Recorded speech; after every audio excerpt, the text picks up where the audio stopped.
그날 이후로 엄마의 시간은 멈춰버렸다. 천일이라는 숫자에 개념이 없고 그냥 다 4월 16일에 머물러 있다고. 근데 사실은 그래요. 해가 바뀌어도 그냥 해가 바뀌는가 보다.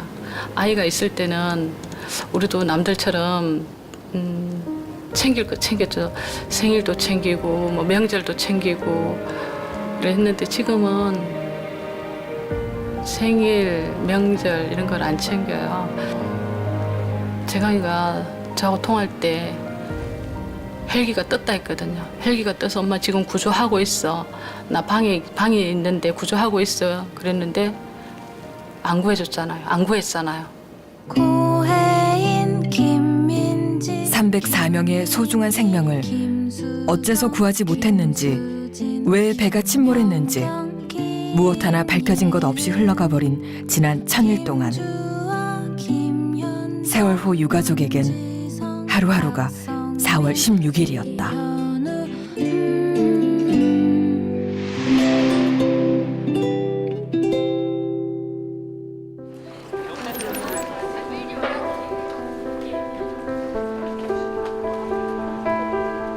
천일의 세월을 어떻게 버텨왔을까? 상준이 엄마 강지은 씨는 아들을 위해 조금씩 단단해졌다. 여기 오면 항상 애한테 먼저 인사하고 오늘 뭐 할 거다 얘기해주고 그렇게 얘기해요. 새해가 시작될 즈음 엄마들이 나서 지난 1년 동안 걸어둔 거리의 현수막을 바꿔 걸어왔다. 가발이 원래 이 내용이 이거라고 내용이 틀리다고. 하나씩 이렇게 꼽혀 있잖아. 근데 총 이거는 종류가 몇 두 가지? 개만 해놨어. 이렇게 걸어두면 한 사람이라도 더 기억하고 함께 해주겠지. 엄마는 그렇게 희망을 걸어본다. 그나마 국민들이 많이 동참해 주셔서 1000일 되는 시점에서 탄핵도 우리가 헌재 올라가는 거를 봤고 촛불 집회에서 세월 밝히는 얘기도 들었고 그래서 더 큰 희망을 보는 거죠.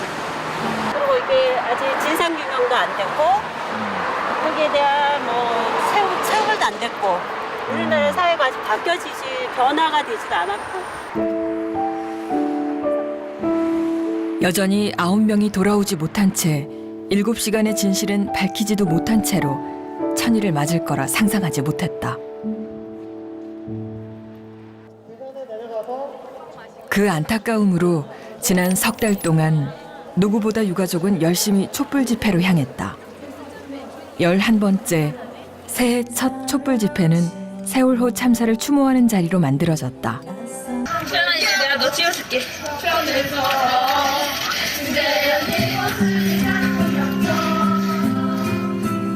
18. 그날에 머문 아이들의 모습에 가슴이 무너진다. 지난 3년 진상규명을 위해 온 힘을 다해 뛰어다녔건만 아무것도 해놓은 것이 없는 것 같아. 수연 아빠 박종대 씨는 미안한 마음에 입술을 깨물었다.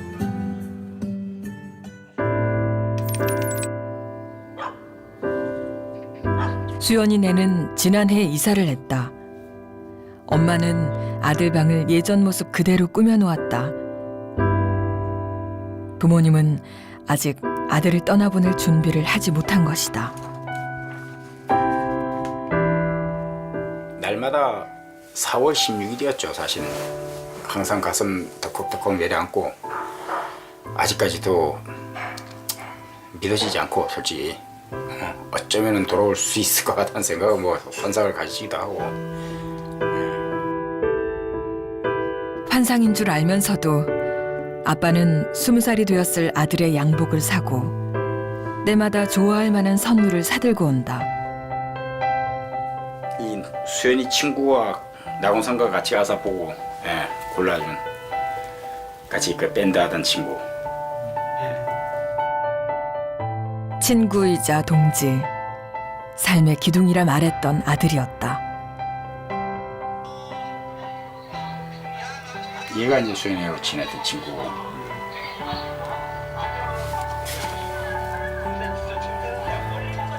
이때 나왔다면 살 수 있었을 텐데. 수연이가 동영상을 찍기 시작한 시간은 8시 52분.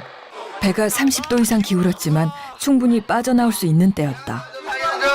현재 자리에서 움직이지 마시고 안전으로 잡고 대기해 주시기 바랍니다. 그런데 가만히 있으라는 방송만 반복됐다. 더 기울어져. 더 기울어진다고? 장난? 수연이를 비롯한 아이들은 서로 도와가며 구명조끼를 나눠 입은 채 구해줄 것이란 믿음으로 제자리를 지키고 있었다. 좀더 왼쪽으로 가고 있어. 야, 아까 그냥 괜찮은 거. 야, 구명조끼. 밖에 입었어? 밖에 애들 안 입었는데? 밖에 애들 안 입었어. 왜 혜경이 국가가 구조해주지 않았을까? 지난 3년 박종대 씨는 구조 과정의 의혹을 쫓고 자료를 모아 분석하면서 그 답을 찾아다녔다. 원칙적으로 얘기한다면 사실상 국가가 이미 이 부분에서 끝냈어야 될 부분인데 어쨌든 간에 그 의무를 가진 사람들이 어떤 자신의 의무를 하지 않고 오히려 덮고 있으니까 자식 일은 애비가 할 수밖에 없는 그런 상황이라 생각하고 나서 지금 뭐 하고 있는 것입니다.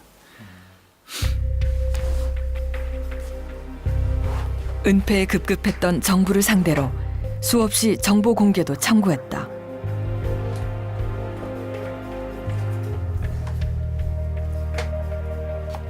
거의 그 해경과 관련된 부분이 많습니다. 박종대 씨는 참사 당일 구조 대응에 주목했다. 도대체 구조할 의지는 있었는지 자료를 종합해 볼수록 의심이 갔다. 제가 그 얼마 전에 그 목포서를 상대로 해가지고 정보 공개 신청을 했었고요. 그 SSB 그 녹취록 지금 보면은 9시 12분서부터 뭐 12분, 14분, 16분, 18분, 20분, 22분 그래가지고 하나, 둘, 셋, 넷, 다섯, 6번 정도 이제 된 걸로 돼 있는데 1, 2, 3정이 이 참사의 그 사실을 인지한 시간은 8시 한 57분서부터 그 어떤 그 도착하는 시간이 한 9시 한 35분경 그 한 40분 동안에 요만큼 했다는 거는 사실상 뭐 그 나머지 시간은 뭔가를 했었어야 되는데 하지 않았다는 것이 증명이 되는 것이고 그렇다면 어쨌든 이동 과정에서 부실한 어떤 대응을 했다는 것은 맞다라고 저는 판단하고 있습니다. 해경이 선장 등 선원을 구조한 9시 30분경 퇴선 명령을 내렸다면 전원 탈출이 가능했다. 구조의 골든타임을 놓친 이유와 책임조차 묻지 못한 채 3년이 흘러버렸다. 뭐 전체적으로 그 사람들은 그 어떤 이 참사에 대한 어떤 진상 규명을 위해서 한 게 아니라 마치 진상 규명한 것처럼 보여서 요식행위를 해놓고 나서 그냥 빨리 종료하고 세상이 조용해지기를 바랬던 사람처럼 행동했다고 저는 생각하고 있습니다. 참사 6개월 후 검찰은 서둘러 수사를 종결하며 사고 원인을 발표했다. 세월호는 선사 측의 무리한 증톤 및 과적으로 인해 보건성이 현저히 악화된 상태에서 운항하던 중 조타수의 조타 미숙으로 인한 대각도 변침으로 배가 자연으로 기울며 제대로 고박되지 않은 화물이 좌측으로 쏠려 보건성을 잃고 침몰하게 된 것으로 파악되었습니다. 그런데 지난해 12월 검찰의 발표를 정면 반박하는 다큐가 공개됐다. 무려 8시간 분량의 세월 X는 세월호가 외부 충격에 의해 침몰했다고 주장한다.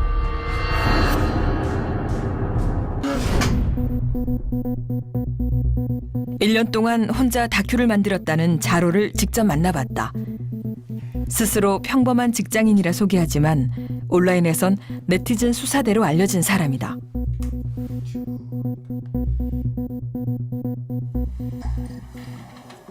지금 509만 명 정도가 이렇게 시청을 하셨네요. 그 당시에 승객들의 증언들 분명 사고 기울기 전에 큰 소리를 들었던 선원이 있다니까요. 없는 게 아니라 선원들도 배가 기울기 전에 둔탁한 충격을 들었다 그렇게 증언을 했고 세월호의 실제한 흔적은 굉장히 엄청난 급변침을 그려요. 즉 정말 외력이 아니면은 설명이 안 돼요. 그러니까 과학은 간단합니다. 인풋이 있으면 아웃풋이 있는 겁니다. 인풋이 없는데 그렇게 급회전을 할 수가 없는 겁니다. 제일 위에 나와 있는 댓글이네요. 이제 진짜 전문가가 없겠습니까? 정부에 놀리고 놀리는 게 전문가입니다. 그들이 사실을 왜곡하고 진실을 외면하니까 이럴 밖에요. 지난 20일 동안 수많은 찬성과 반박, 지지와 비난에 시달렸다. 논란을 예견했으면서도 그가 세월 X를 만든 까닭은 무엇일까? 제 다큐가 많은 분들이 이제 정답을 말한 거라고 생각을 하시는 경우가 많아요. 저는 정답을 말한 게 아니라 질문을 던진 거예요. 지금까지 과연 모든 것이 밝혀졌을까? 지금까지 발표된 정보의 자료를 굳이 그대로 믿어도 될까? 7m의 일입니다. 그는 외력설에 관한 의혹을 풀기 위해선 세월호 침몰 당일 해군 레이더 영상을 공개해야 한다고 주장한다. 가장 안타까운 거는 정부의 방해라는 거죠. 예. 진짜로 제대로 조사를 해보자는 거죠. 외압 없이 진짜 9.11 테러 그거 미국에서 그 밝히는데도 정말 오랜 시간 동안 투자했듯이 우리도 그렇게 하자는 겁니다.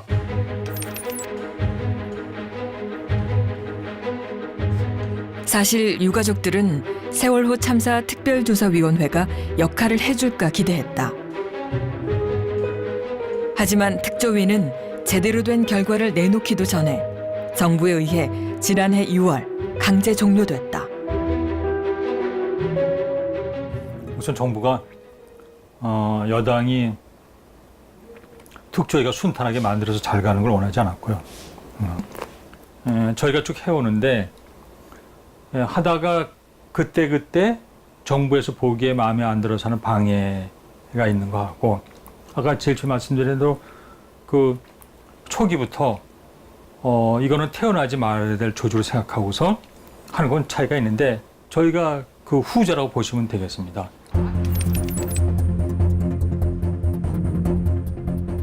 한국 YMCA 사무실에서 더부살이를 하는 이들. 특조위 민간조사관으로 참여했던 이들이다. 민간조사관 상당수가 여전히 활동을 이어가고 10여 명은 상근하고 있다. 개인 책상도 급여도 없는 상황이지만 정부 결정대로 활동을 그만둘 수는 없었다. 그 조사 활동들, 그 진상규명 활동들을 계속 이어나가겠다는 그 의지가 있는 거죠. 그리고 가장 또 중요한 건 그게 국민들과의 약속이었지 않습니까? 물론 그 정부에서 강제적으로 종료되고 여러 가지 방해 활동들이 있었지만 그런 약속들을 좀 지켜야겠다는 또 그 개개인별로의 또 다짐도 있고. 일주일에 한 번 각자 어떤 조사를 해왔는지 퍼즐을 맞춰보는 작업을 한다. 특조위는 세월호 조사가 30%도 채 진행하지 못했다 평가한다. 조사 활동이 가속을 내지 못했던 가장 큰 이유는 정부 기관의 방해 때문이었다. 제일 안타깝게 생각하는 건 해경 본청에 있는 그 TRS 음성 녹취 파일 100만 개 되는 거를 가져오지 못했다는 거. 그거 지금 해경이 다 없앴는지 어떻게 했는지 참 알 수가 없는데요. 그게 세월호 참사를 밝히는데 중요한 자료거든요. 그걸 눈앞에서 놓쳤다는 거. 저는 그게 특조위 활동을 하면서 제일 안타까운 부분입니다. TRS 교신 기록은 해경 본청 서버에 저장된다. 참사 당일 해경, 해군 등의 초동 대응 상황이나 청와대의 대응 부실을 파악할 수 있는 결정적 자료였다. 저희는 뭐 특별히 없어요. 그냥 주겠다고 해놓고 안 주는 거죠. 네, 주겠다고는 했었어요. 네. 저희한테 공식적으로는 기다려라, 뭐 준비 중에 있다, 뭐 이런 식으로 했는데 어쨌든 끝날 때까지 안 줬고요. 강제 수사권이 없는 조건에서 해경이 이거를 자료 제출을 차일피일 미루게 되면 사실 저희가 그걸 강제할 수 있는 방법이 전혀 없었어요. 특조위는 국회가 발의한 특별법에 의해 만들어진 독립기구다. 해경은 어떤 이유로 자료를 주지 않았을까? 거기에 TRS 전체가 다 녹음돼 있었던 그런 파일이었거든요. 그래서 굳이 꼭 세월호랑 관련이 없는 내용들도 많았고, 그리고 또 뭐 거기 이제 관련 없는 내용 중에 좀 좀 민감한 국가 안보적으로 좀 민감한 내용들도 있었고 그래서 그렇게 좀 필터링이 필요했던 거고 그걸 통째로 줄 수는 없었거든요 그 당시에. 그게 국가 기밀이라고 하면 저희가 국가 기밀을 외부에 알리면 당연히 법으로 처벌받으면 되는 거거든요. 근데 비치인가증이 있고 그럴 권리가 가지고 있는 조사관들한테 비밀이기 때문에 밝힐 수 없다라고 하는 건 언어도단에 불과한 거죠. 여야와 민간이 참여하는 진상조사위원회를 포함한 특별법을 만들 것도 제안합니다. 대통령이 먼저 제안해놓고 여당이 나서 억지 주장을 펼치며 시작 전부터 특조위 무력화에 나섰다. 기본적으로 사고다. 교통사고다. 저는 이 조직을 만들려고 구상을 한 분은 아마 공직자가 아니라 세금 도둑이라고 확신합니다. 한날에 국가 원수가 7시간에 뭐 했는가를 소상히 다 밝히라는 얘기는 국가 안보적 측면에서 대단히 고민해야 될 대목이다. 특조위 활동 기간 파견된 해수부 직원을 통해 사찰과 해체 전략을 펼치기도 했다. 청와대 조사에 대한 대응 문건이다. 대통령 조사를 강행할 시 여당 추천 의원 전원 사퇴. 여당 의원은 반대 성명서를 발표하라고 적혀있다. 그리고 문건대로 진행됐다. 청와대 관련 조사 여부를 처음 결정하는 전원위원회. 여당 추천위원들은 대통령 행적은 대상이 아니라고 주장했고 받아들여지지 않자 사퇴했다. 반대로 해석할 수밖에 없는 것 같아서 저는 사퇴하겠습니다. 도대체 그날 대통령이 뭘 했길래 그 조사를 하면 안 됩니까? 아니 잠깐만 이제 물어볼 게 있으니까 해수부 문건 뭐예요?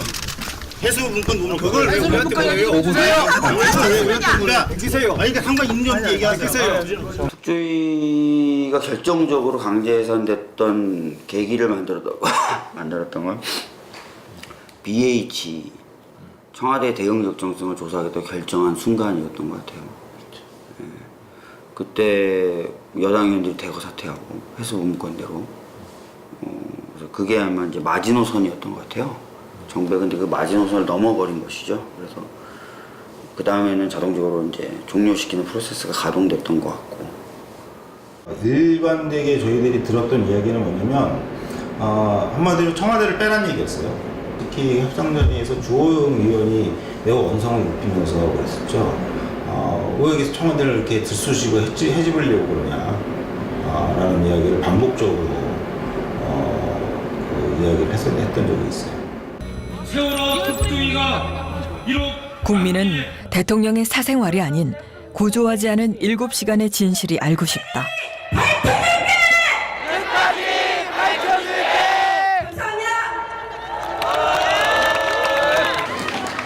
지난 11차 촛불 집회 무대에 생존 학생들이 처음으로 대중 앞에 섰다. 세월호 1000일을 맞아 용기를 낸 것이다.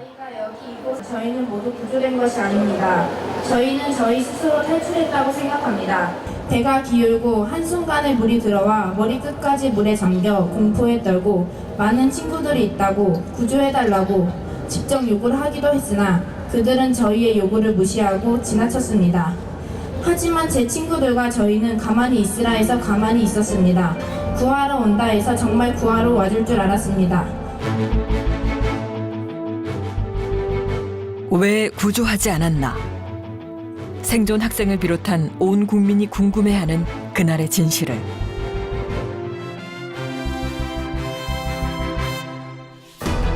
청와대가 은폐하기에만 급급했다는 것이 고 김영한 전 수석의 업무 일지를 통해 드러났다.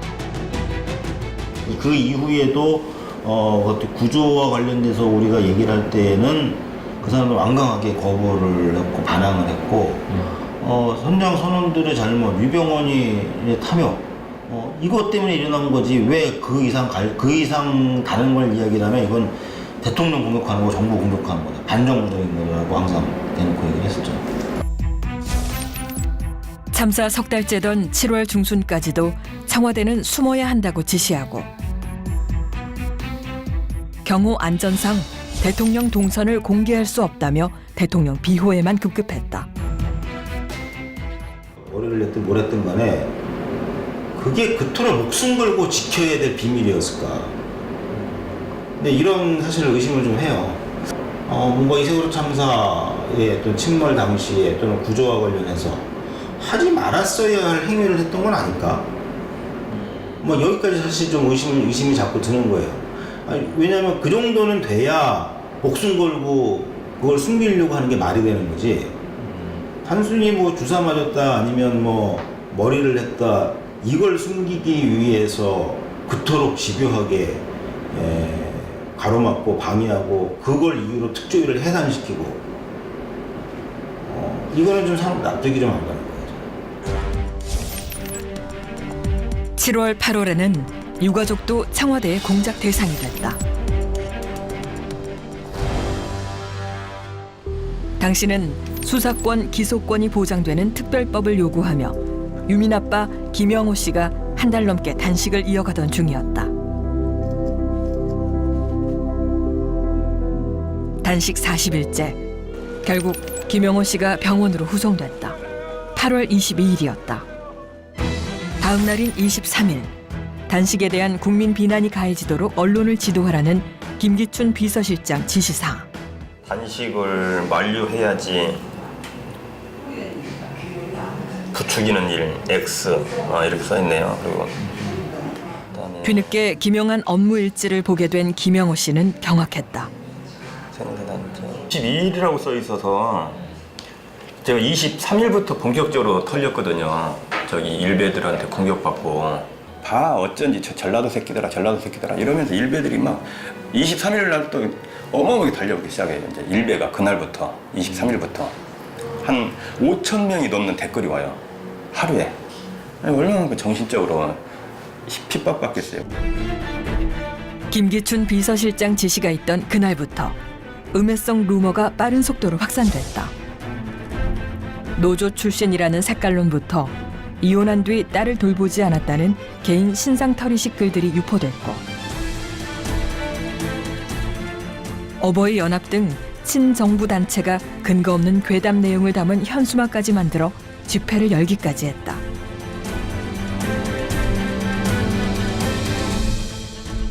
이거를 어버이연합이나 뭐 다른 보수 단체들이 이런 정보를 개인 정보를 알 수 있을까요? 내가 뭘 했는지 알아낼 수 있어요? 몰라요. 조직적으로 이 정보를 주고서 누가 조직적 시키지 않으면은 정보 제공해주고 이렇게 집회해라 이거 악성 루머 퍼뜨려라 이런 걸 했지 않나.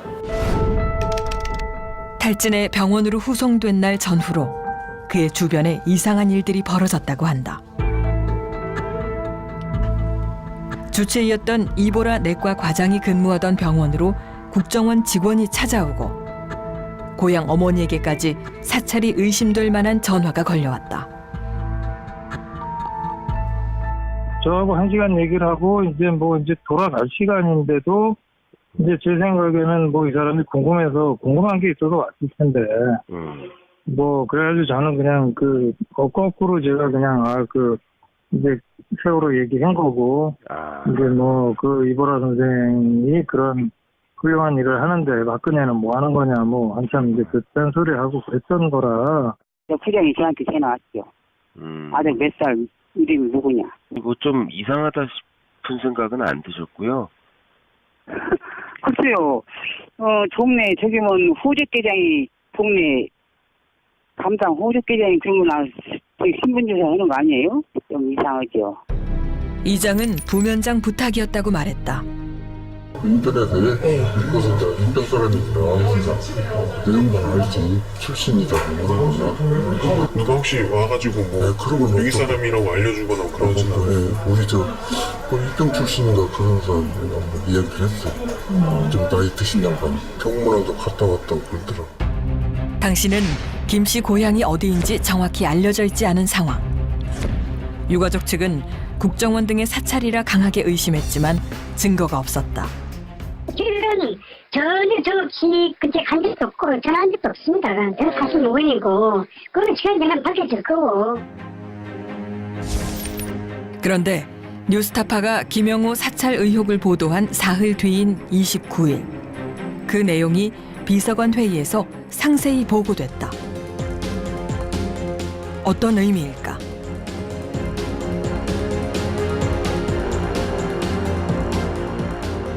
다 맞는 얘기들이에요. 지금 생각하고 있었고 지금까지 의심을 하고, 그러나 법적으로 해도 증거 자료가 없기 때문에 저희가 할 수 없잖아요. 그래서 지금까지 입 다물고만 있었죠. 조용히 입만 다물고 살고 있었는데, 이번에 이게 고 김영환 민정수석이 비망록에 나올 줄은 몰랐어요. 이런 사실들이.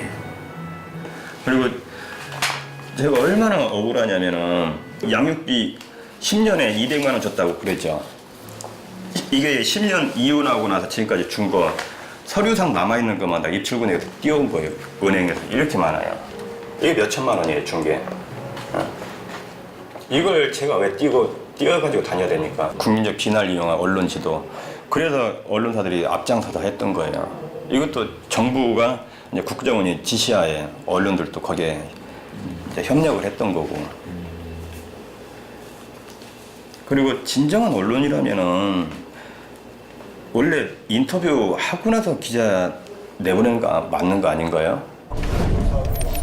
지난 7일 세월호 참사 국민조사위원회가 출범했다. 유가족이 중심이 돼 국민과 함께 조사 활동을 이어갈 계획이다.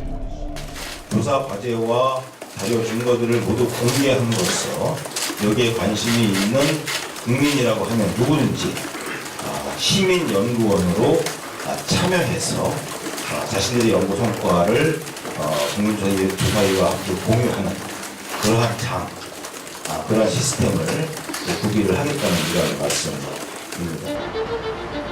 2기 특조위가 꾸려질 때까지 공백을 메우자는 취지.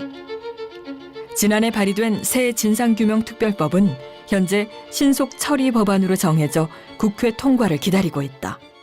지난 1기 특조위 같은 경우에는 이제 대통령의 시행령에 의해서 작동되도록 돼 있었어요. 그러다 보니까 대통령이 시행령을 이상하게 만들어 버리면 작동이 안 되는 거죠, 제대로. 근데 지금 2기 특조위는 그게 아니라 내부 규칙에 따라서 모든 걸 다 정하도록 해놨습니다. 그러니까 대통령이 뭘 영향을 미칠 수가 없어요. 새로 발의된 법안에도 수사권과 기소권은 없지만 그에 준하는 상설 특검 제도가 더해졌다. 특검을 진짜 요청할 경우에 특검 후보까지도 특조위가 정해서 할 수 있기 때문에 마치 최순실 박근혜 게이트 특검, 박영수 특검 같은 사람을 무제한으로 선임해서 수사를 하도록 할 수 있게 돼 있거든요. 그러니까 이제 수사권 기소권도 사실상 갖고 있는 셈이라고 봐야 돼요. 그러니까 특조위 활동이 종료된 지 벌써 7개월째. 인양 과정과 그 후를 감시하고 조사할 주체가 없다는 것이 가장 큰 문제다. 지난해 올라온다던 세월호는 바닷속에서 점점 훼손되고 있다. 지금 다 절단한 부위가 지금 표시된 거예요. 이게 어떠한 이유에서요? 인양을 하기 위해서 지금 절단을 했다는 거고, 이 문 같은 경우에는 지금 여기 이 자료를 본다 그러면은 떨어졌다는 거죠. 와이어 설치 뭐 이런 거 하기 위해서 이제 이걸 절단했던 거고, 이 여러 가지 부속물은 뭐 보강제 셔츠 중에 뭐 주변에 떨어진 거 주웠다는 얘기인데, 지금 아무 증거도 없이 가설로만 가지고 해서 지금 파헤쳐 가고 있고, 일부 이제 문서 증거를 가지고 지금 데이터를 만들어서 지금 진상규명을 하고 있는데, 그거보다 가장 확실한 게 세월호예요. 그게 올라야만이 과연 진짜로 무엇 때문에 침몰됐는지는 밝혀질 수 있을 거라고 판단이 됩니다. 배를 떠오르기 쉽도록 한다는 명목으로 구멍만 120여 개 뚫어놓고 인양에 실패하자 지난 연말 해수부는 인양법을 바꿔버렸다. 결국 구멍은 뚫을 필요가 없었던 셈이다. 원래 상하이 셀비지가 제시한 방식은 와이어를 묶어 해상 크레인으로 배를 들어 올리는 방법. 새 인양법은 제킹 바지선 2대의 유압으로 배를 수면 가까이 밀어 올린다. 장비도 기술도 전혀 다르다. 애초 상하이 셀비지 방식은 왜 성공하지 못했을까? 실패 원인은 딱 결론적으로 기술 부족이죠. 상하이 셀비지는 자기들이 이걸 제안할 때 그 기술이 자기들이 자기 몸에 맞는 기술이었다면 그걸 제시했겠죠. 근데 그네들 기술은 크레인하고 플로팅 도크를 쓰는 방법이 자기들의 전문 기술이니까 그걸 썼지. 아니 자기 기술이 제일 좋은 걸로 제안을 내지 자기 기술이 좋은 게 아닌 걸 제안 낼 수는 없는 거 아닙니까? 새로 채택된 제킹 바지선 반잠수 선박 방식은 인양업체 선정 당시 이미 네덜란드 업체가 제안해 기술 면에서 최고점을 받았던 것이다. 즉 상하이 셀비지의 주력 기술은 아니란 이야기다. 해상 크레인의 이 붐 길이가 저 수면 위로 이렇게 위로 쭉 솟아있는 크레인 길이 있지 않습니까? 예. 그게 100m가 넘습니다. 이게 수면 위로. 네. 그 붐 길이가. 네. 그러다 보니까 그거는 바람의 영향을 많이 받죠. 그러면 처음에 그 공법을 그러면 채택을 못한 이유가 있을까요? 아, 그거는 저희들이 인양하는 시기가 그 맨 처음에 그 할 때는 저 7월달이었지 않습니까, 그죠? 그때는 이제 바람의 영향은 훨씬 적다. 예, 그런 거죠. 예, 예. 해수부에서 판단하시기에는 지금 그렇게 인양 방식을 변경하는 거에 대해서는 큰 문제가 없다고 판단하시는 건가요? 아니, 더 방식의 변경이 아니고 이거는 방법의 변경, 장비의 변경인데 더 효율적이라고 생각을 하고 하는 거죠. 그러니까 장비를 변경한다라는 건 그게 기술이 변경된다라는 거잖아요. 사실 같은 기술이 아닌 거잖아요.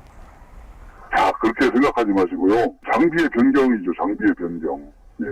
그 인양 성공률이라는 것은 제가 아까 말씀드린 대로 자기 공법이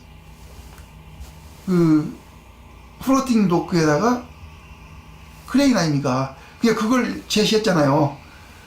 이 공법은 자기들이 자신이 없으니까 지금 인양 공법을 바꾼 공법을 안 썼지 않습니까? 그렇다면 굳이 제가 얘기를 해야 되겠습니까? 답은 뻔한 거지. 천일이 지났다. 온전한 선체 인양과 미수습자가 돌아올 때까지 진상 규명이 되기 전까지는 유가족의 시간은 4월 16일일 것이다. 이제 그 시간을 흐르게 해야 한다.